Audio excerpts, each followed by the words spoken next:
record button now, just wanted to let you know. And on the next slide, the next two slides,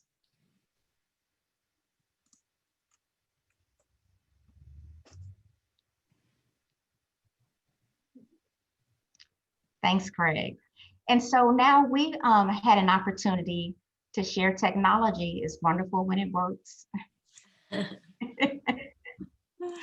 So while we're getting on the slide, we've had an opportunity just to share a little bit about ourselves. It would be great if you would use the chat feature just to share your name, the university or organization that you're with, as well as your role. And we'll take about just a few seconds to do that. Just want to make sure that we acknowledge everyone that's joined us today. There we go. Thanks, Craig. Sorry, I'm on 3 screens. My mouse is jumping faster than I am. Sorry about that. No worries.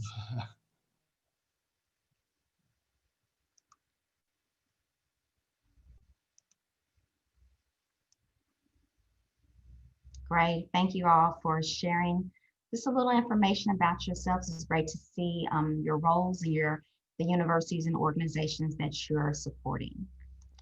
Right. So now we have 2 outcomes for our session today. We're going to spend some time exploring how university and school districts strive for continuous improvement through a governance meeting structure. And you might also hear the governance meeting structure referred to as partnership meetings. They're the same thing. And then based on our second objective, we're also going to learn how the University of Texas Permian Basin utilizes data to foster the partnership that they have with their school districts.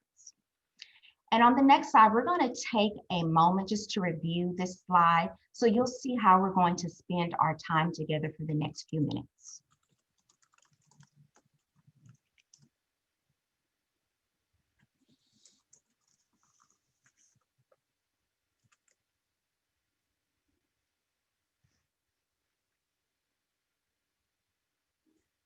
So I will have an opportunity to talk a little bit about what governance is and how governance helps to inform partnership efforts. Then Dr. Darling is going to actually talk about what this looks like in the field. And then at the very end of our time together, you'll have an opportunity to ask questions. We'll be able to provide answers. And then also feel free to share any comments or new insights that you've gained through the session. So on the next slide, you're going to see 4 quotes about partnerships. We're going to ask that you use the chat in a different way for today. You're going to open up your chat and then you're going to respond to the question, which quote resonates with you and why? And you're not going to hit the enter button. You're just going to put in your responses. And after a minute, we're going to ask that you hit the enter button so we can all read what quote resonates with you and why. So take about a minute to read through the quotes and then share which quote resonates with you and then also why. And then we'll come back together.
So we have about 30 seconds remaining.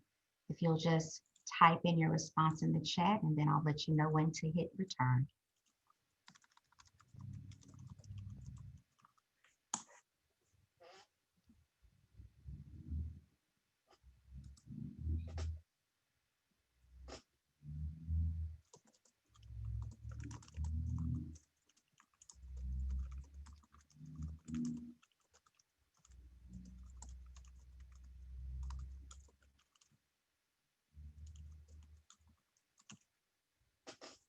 Okay, and if you haven't already hit return, please do so we can have an opportunity to read which quotes resonated with you and the reason why those quotes resonated with you.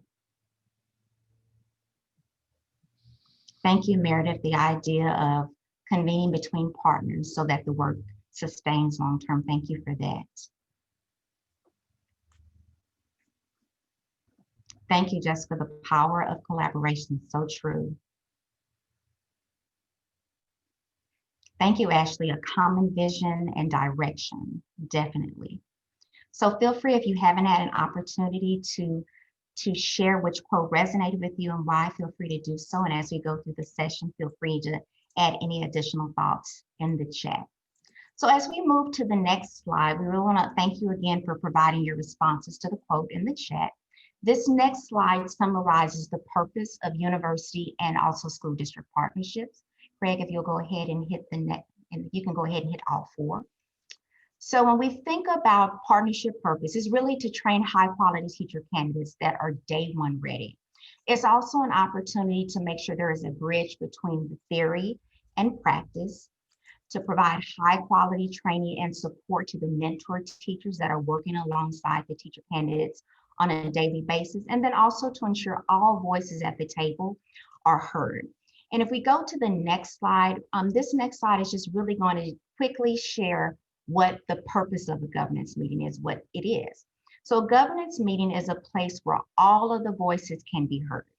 It's an opportunity for university and district stakeholders to come together and utilize and analyze data, which program data, departmental data, district data, to identify what are those things that we're doing really well, and then also identify those areas of opportunity and identify actionable steps to lead to those areas of opportunity and make those improvements.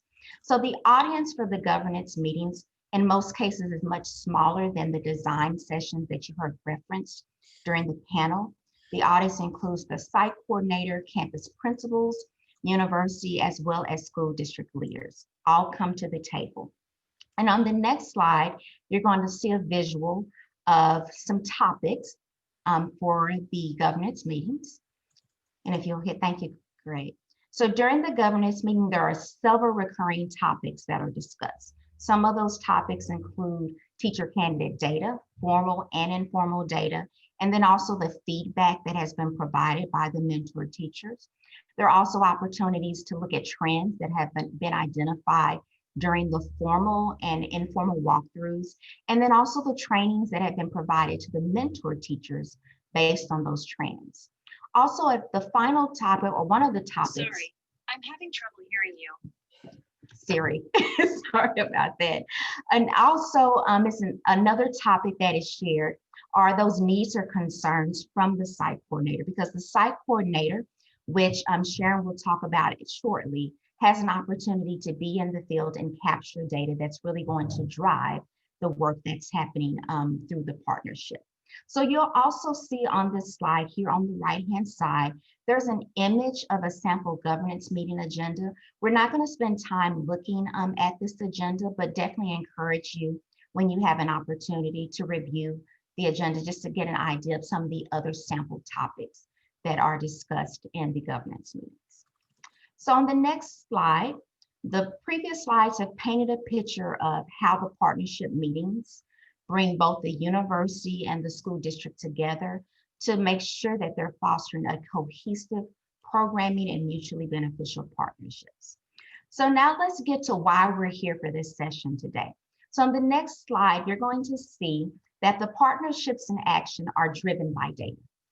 Data is shared by both the university as well as the school district. And on this slide, you'll see the different types of qualitative as well as quantitative data that is reviewed, analyzed, and utilized to make programmatic decisions that not only impact the teacher candidates, the school district, and the university, but also the community as a whole.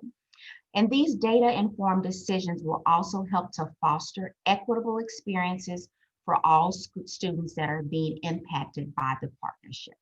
So now I'm going to turn it over to Dr. Sharon Darling to share what this actually looks like in the field for the University of Texas Permian Basin, as well as their school district partners, Ector County ISD, as well as Midland ISD.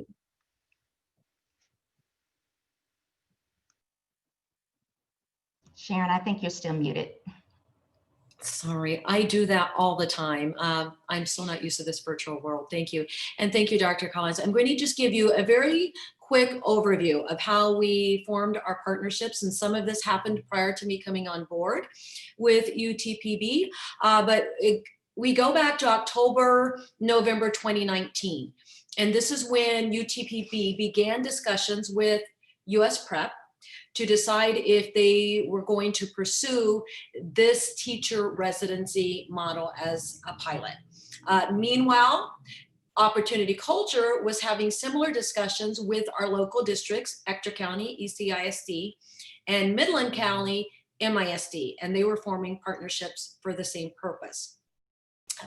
After these meetings took place and partnerships were decided, the respective partners within these discussions met with superintendents and their teams, and with the administration and leadership at the districts. As an ongoing process, the MCL and resident selections were made. The MCL applicants had to go through an application process. They were interviewed by a committee to determine their best fit. This included looking at their annual teacher evaluations, and they could then be, based on their experience and their evaluations, be tiered as an MCL 1, 2, or 3. In our particular partnership, our MCLs are mostly MCL 1s, and 2, we do not have any MCL 3s. The residents also, they had to go through an application and screening process. They met with, in part with our UTPB clinical program director. They also met with, I understand, members of Opportunity Culture and with our regional transformation specialist, Dr. Linda Scott. They were interviewed by district principals, and the principals then selected their top 10 candidates. Opportunity Culture assisted with facilitating those placements based on, in part, the principal recommendations and also the resident requests to create the best fit. In summer of 2020, we began a series of Zoom meetings and trainings that were collaboratively put together by both Opportunity Culture and US Prep. And this allowed for everyone involved in this process and in this program to have training. So we had our residents and MCLs meeting, both virtually and in person. So when Dr. Collins talks about being day one ready, they were day one ready. We were already having the MCLs and their residents form partnerships and work together prior to that first day of the semester. We also had extensive site coordinator trainings. We had trainings for MCLs. We had trainings for the principals. Everyone involved in the process was involved in a series of trainings that went on throughout the entire summer, and it was very, very well done. In August 2020, we launched our pilot and began with 15 approved teacher residents at 8 different schools. We have 9 teacher residents at 5 schools in Midland County, MISD, and we have 6 residents at 3 schools in Ector County, ECISD. We then began our governance meetings starting in September. And what we decided to do, the other site coordinator and myself, because we have 1 site coordinator for each district, we decided to keep that combined for the fall semester. Since this was new for all of us, this was the first time out the gate for everyone. We did combine our governance meetings, we did combine our MCL meetings so that everyone was receiving the same information at the same time and everyone was on the same page.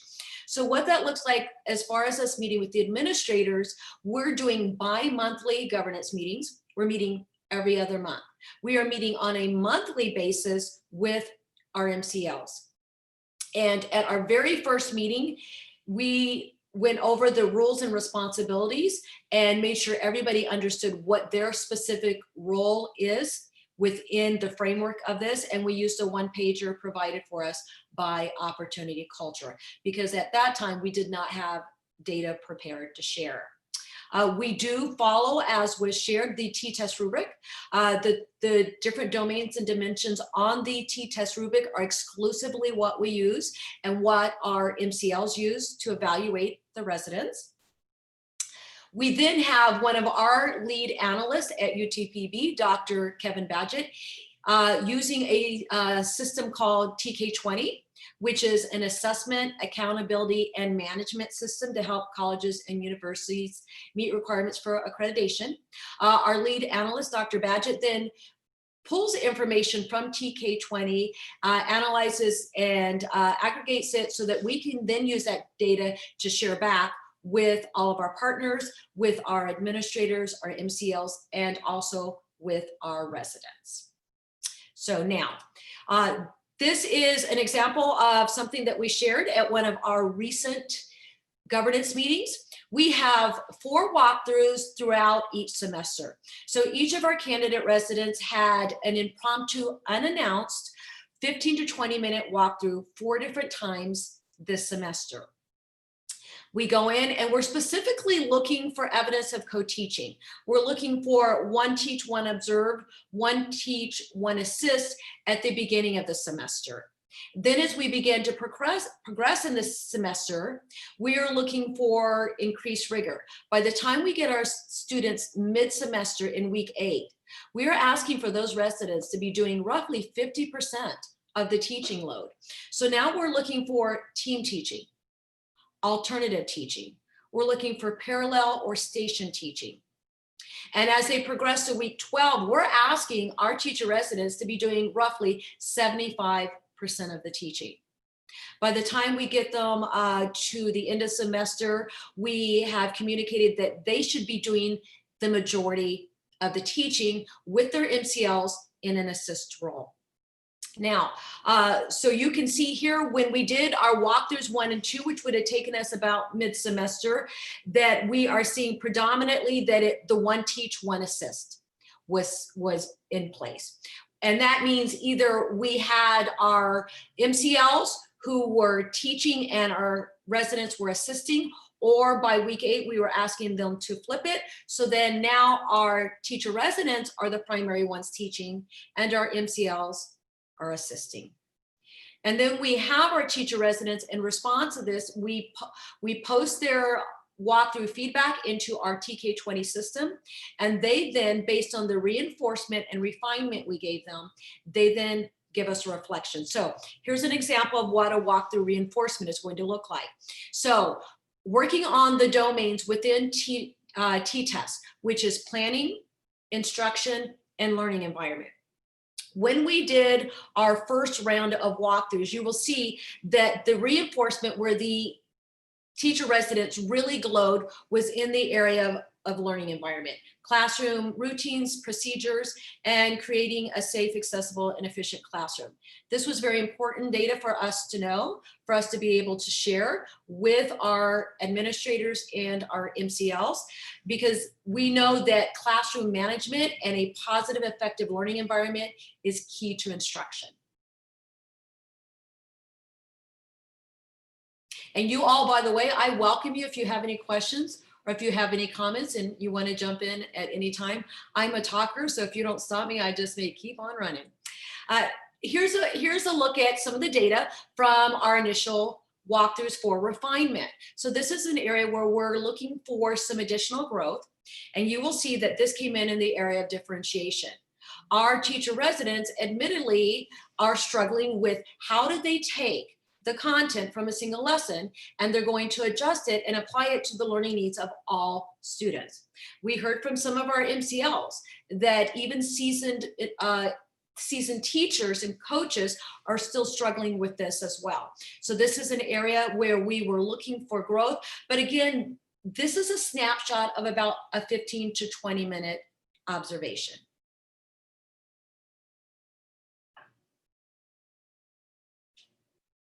And I see a question or a comment. It says ECISD has mentioned that they use the Get Better, Faster waterfall in their coaching practices.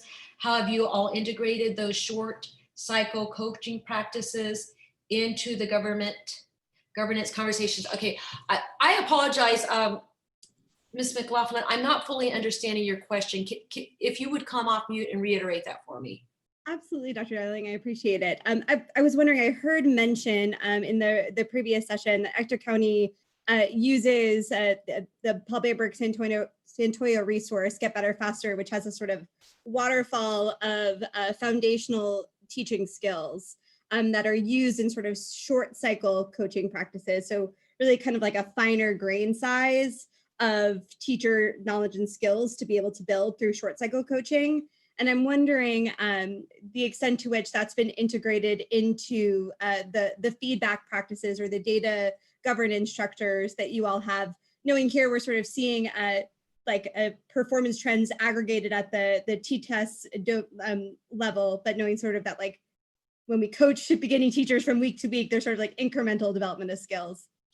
Excellent question. And it looks a little differently for our two different districts. For example, in MISD in Midland, they work with something called Lead Forward Strategies. Now, what we promote as a university is we're promoting AVID strategies. I'm not sure how many of you are familiar with that. We'll talk a little bit more about it, but we are looking for very strategic strategies to be implemented with every single lesson taught. And we have some data that's coming up here in just a minute, and we'll take a look at that.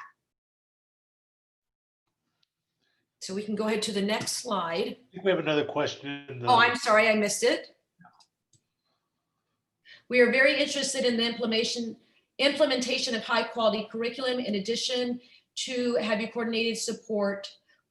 How are you asking me how have I'm sorry, I do better. If you can just verbally reiterate that question for me, please. So my question is around, in addition to aligning support with the T-test rubric, we've seen districts that are also implementing new curriculums and with that comes some district curriculum coaches, some external curriculum coaches that are also kind of driving professional development on their campuses. Have you done any work like integrating those additional supports with in the governance meetings? Great question. At this time, we have not. That could be something forthcoming in the spring semester. Right now, we are specifically working with, as a guideline, our T-test rubric. We are working to promote either the AVID strategies or in the case of the specific strategies that they use, we are not specifically working with the integration of their curriculum at this time.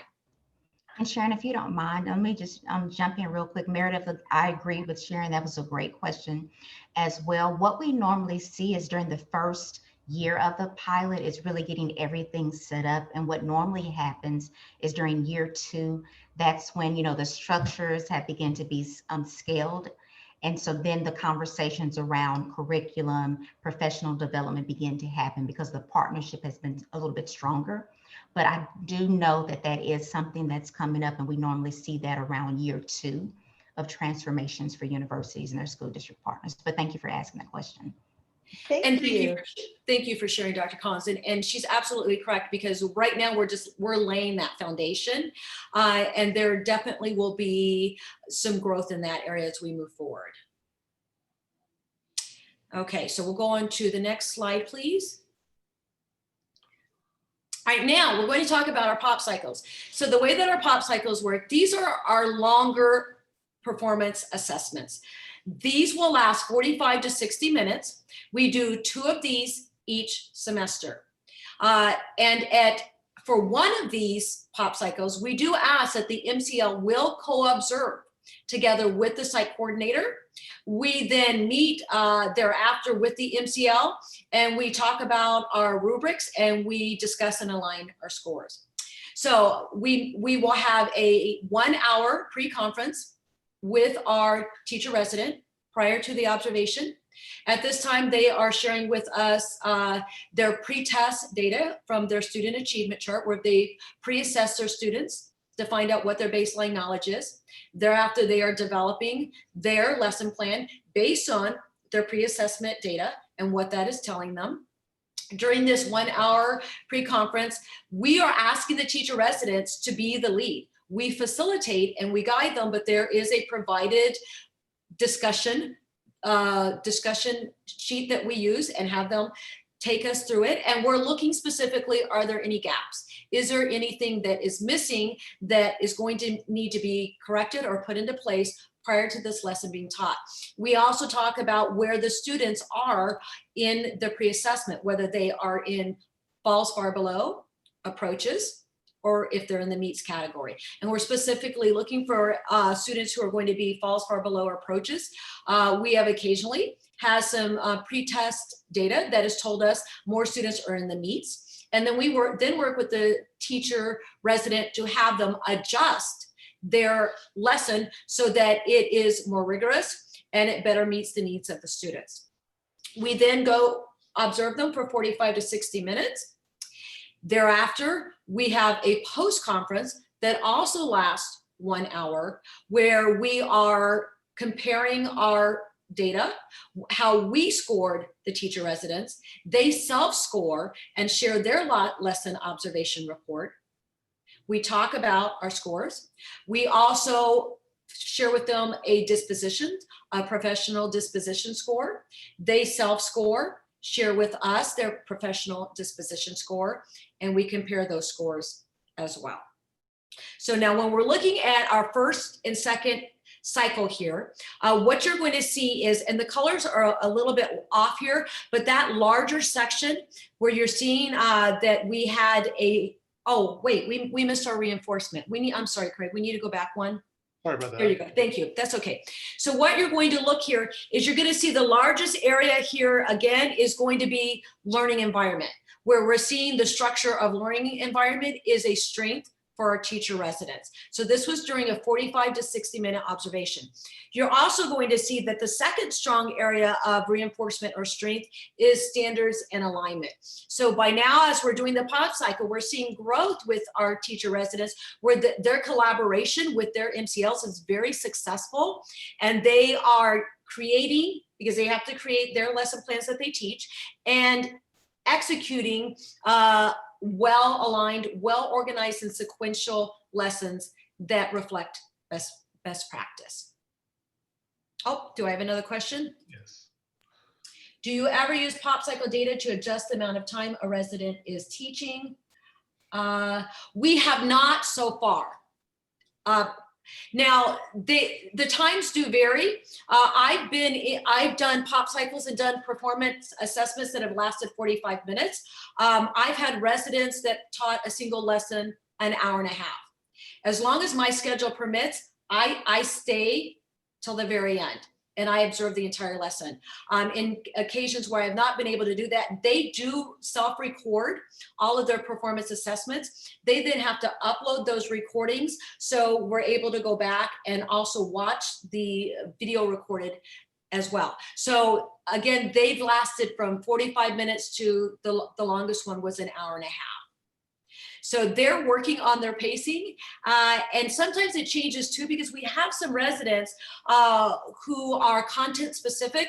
They only teach math, they only teach ELAR, and so they're having rotations, 2 to 3 different blocks of students, and sometimes they will teach that lesson in the morning, see the need to monitor and adjust, then they change it for the afternoon. Okay. We'll go on to the next one. Now, this is our area of refinement. Again, for the same 45 to 60 minute block of observation, we are seeing here, and this is the one where I said that the color is a little bit off.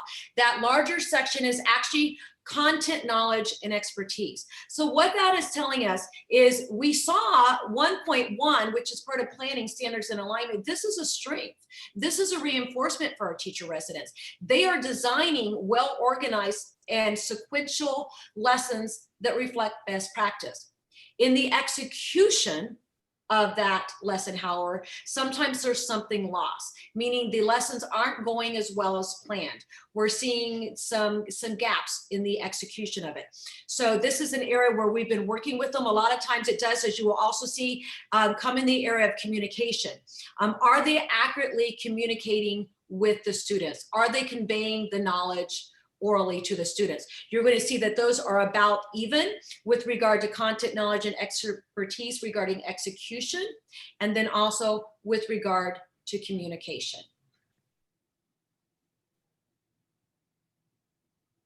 Okay, we'll go ahead and move to the next slide. Now, here you're going to look at our pop cycles 1 and 2. And this is where we're looking at specific domains. You can see we're looking at the planning domain, and we're looking specifically at the instruction domain. Oops, I have a question. Hang on here. Oh, Jessica had to go.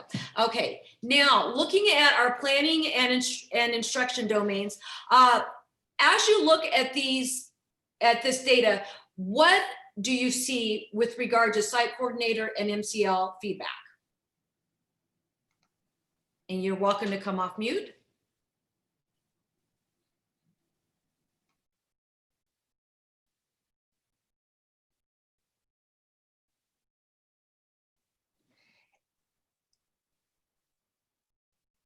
It looks like I'm sorry, I'm having a hard time reading the the smaller text. okay. But am I seeing this correctly that it appears that the site coordinators and the MCLs are rating? It might look like there's some norming that needs to happen for evaluating what's going on. It looks like Yes. they're overrating proficiency compared to the site coordinator. Perfect observation. Thank you so very much for sharing that. And this is what we are seeing, that historically the MCLs, based on the relationship that they're forming with their teacher residents, are more generous in their scoring. You're going to see a lot more proficiency with regard to the MCLs. And this is why we are asking them twice.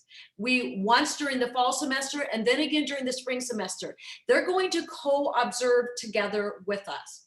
And then we are matching and aligning those scores. And we cannot be off by more than plus or minus 1. So for example, if I, as a site coordinator, give a 1 and an MCL gives a 3, then we have to discuss that and reach a consensus. That hasn't happened yet, but certainly you're going to see that our MCLs across both districts, because again, for fall, we combined ECISD and MISD data, you're going to see they're giving a lot more proficient scores than the other site coordinator or myself.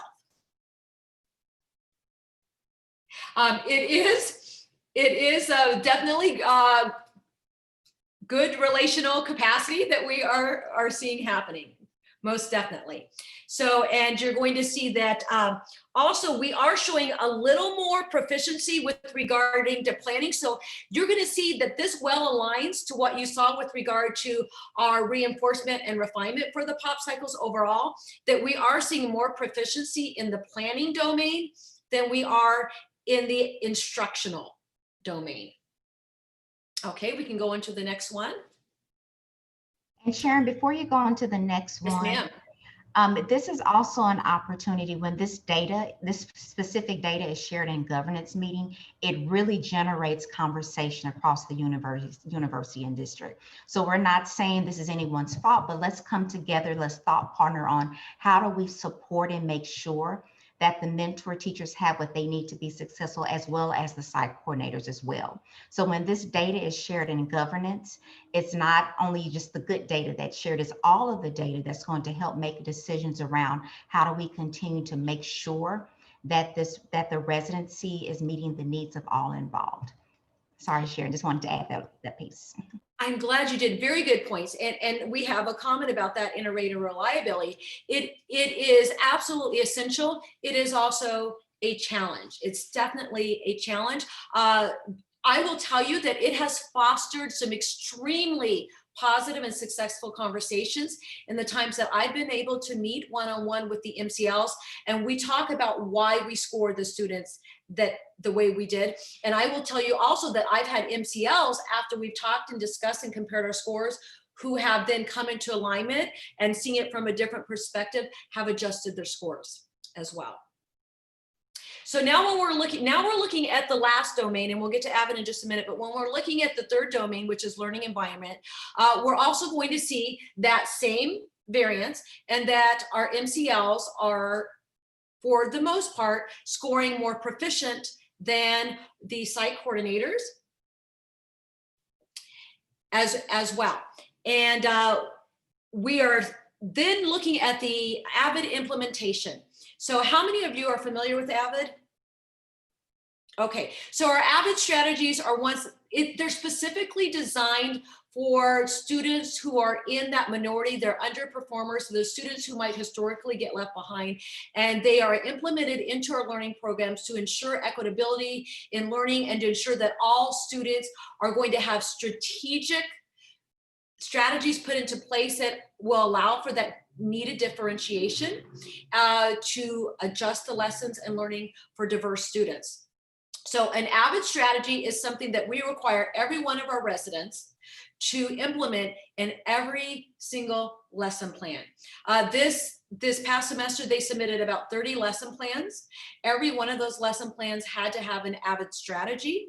Every one of those AVID strategies had to be taught in the observed lesson. One area where you're going to see a lot of variance is that our MCLs, by and large, most of them were not familiar with AVID strategies. Again, we talked about the different strategies that ECISD and MISD use. There is some overlap, and for example, in the district where I'm at, which is MISD, they use something called lead forward. There are a lot of lead forward strategies and AVID strategies that are similar, if not the same. They're simply known by different names. So a lot of times with our MCLs, they're seeing strategies being used that may or may not be AVID strategies. So for example, some of the AVID strategies that we saw used this year progressively were turn and talk, think, pair, share. Then it began to progress to something a little more rigorous, such as four corners, where students are collaboratively moving to the different four corners, included some gallery walks, Socratic seminars for some of our older students, because I have classrooms that are first grade up through sixth grade. And I see a comment or a question. Okay, and so we then use those AVID strategies to help to increase the rigor and ensure that our students are teaching culturally responsive lessons that are meeting the social, emotional learning needs of all students, and also fostering peer-to-peer learning and collaboration. I think that may be my last slide. I believe you do have a question in there as well now. I beg your pardon? I think there is a question now from Patrice.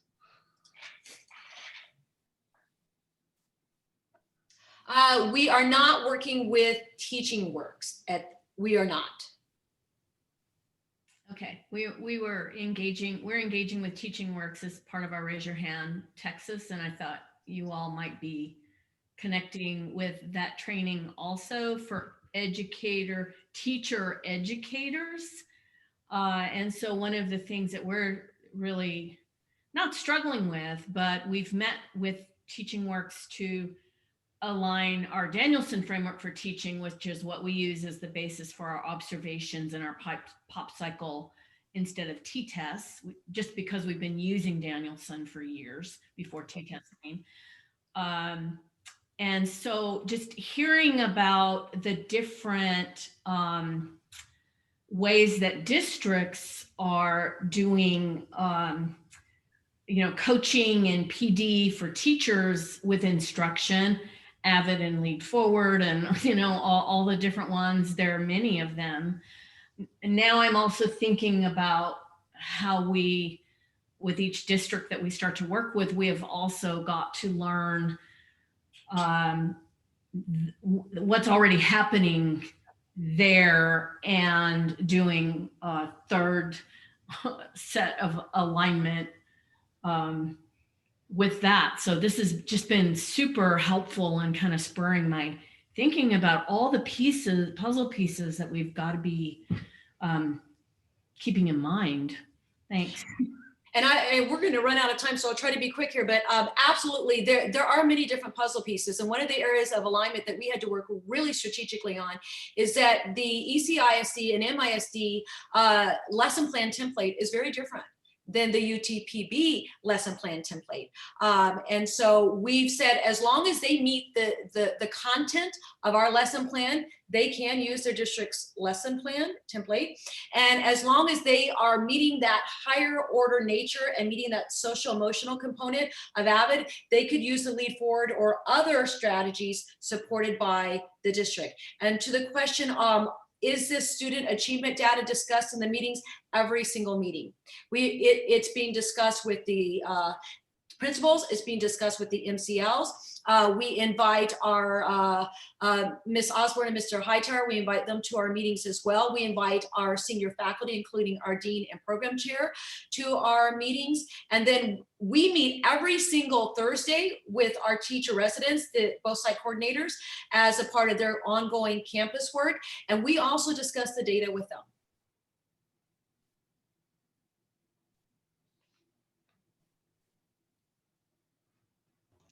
All right, so we have about 1 minute remaining. Just want to check in to see if there are any additional questions for Sharon in regards to the data that they use in governance.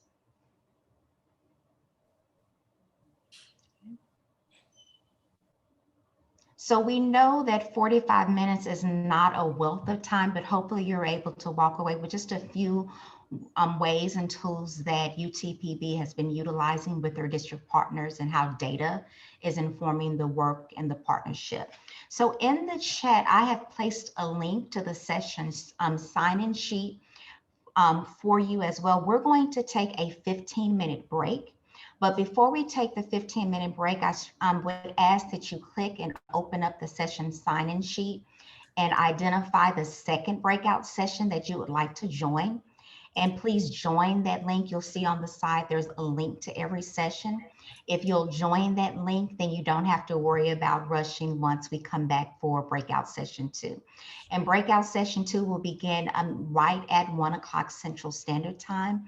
Again, thank you all for joining us for this session.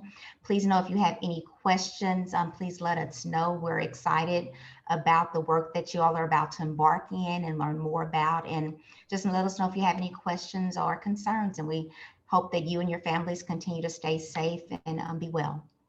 Thank you all. Thank you.